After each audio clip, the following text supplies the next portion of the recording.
통일교로부터 금품을 수수했다는 의혹으로 소환 통보를 받은 전재수 민주당 의원이 경찰에 출석했습니다. 전재수 의원이 강하게 혐의를 부인하고 있는 가운데 경찰은 통일교와의 접점과 금품 전달 정황 등을 집중적으로 캐물을 걸로 보입니다. 현장에 나가 있는 최재 기자 연결합니다. 윤태인 기자. 네, 경찰청 국가수사본부입니다. 네, 전재수 의원이 조금 전에 경찰에 출석했죠? 네, 앞서 경찰 특별전담 수사팀은 민주당 전재수 의원을 오늘 오전 10시에 나오라고 통보했는데 30분 전쯤인 9시 52분쯤 경찰청의 모습을 드러냈습니다. 전 의원은 경찰 조사에 앞서 취재진에게 한일 해저터널 청탁 대가로 2천만 원과 시계를 받았다고 하는 건 명백하게 사실이 아니라고 말했습니다. 전 의원은 통일교 측으로부터 금품을 수수했다는 의혹을 받고 있습니다.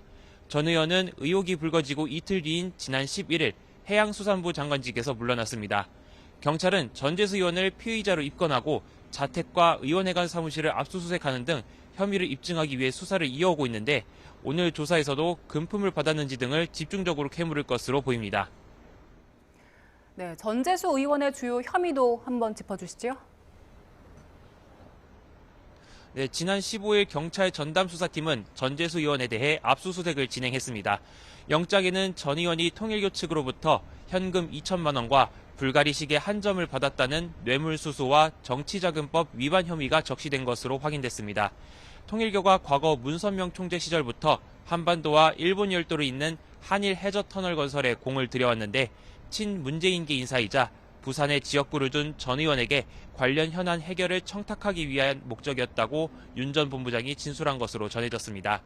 혐의를 부인하고 있는 전 의원은 오늘도 경찰에 출석하며 본인은 한일 해저터널을 일관되게 반대해왔다고 다시 주장했습니다.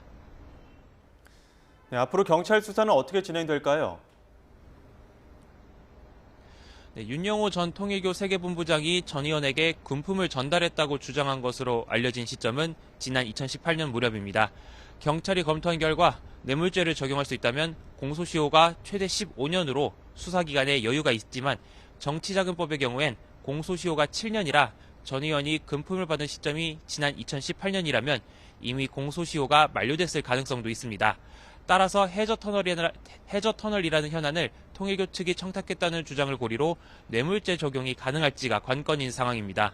경찰은 또 어제 한학자 총재의 최측근으로 알려진 정원주 전 통일교 총재 비서실장을 불러 13시간 가까이 고강도 조사를 벌였습니다.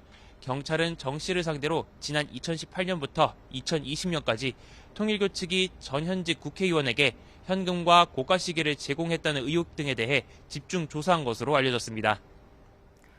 네, 전재수 의원 외에 다른 피의자나 통일교에 대한 조사는 어떻게 진행되고 있습니까?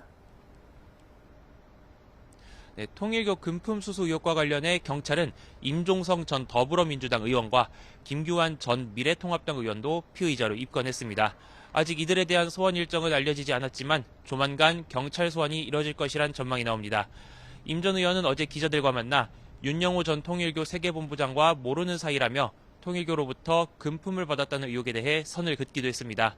김규환 전 의원도 경찰청 앞에서 반박 기자회견을 열고 의혹을 강하게 부인하기도 했습니다. 또 지난 15일 경찰은 통일교 천정궁 등도 압수수색하면서 당시 각종 명품 등 구매 이력이 담긴 자료를 확보했습니다.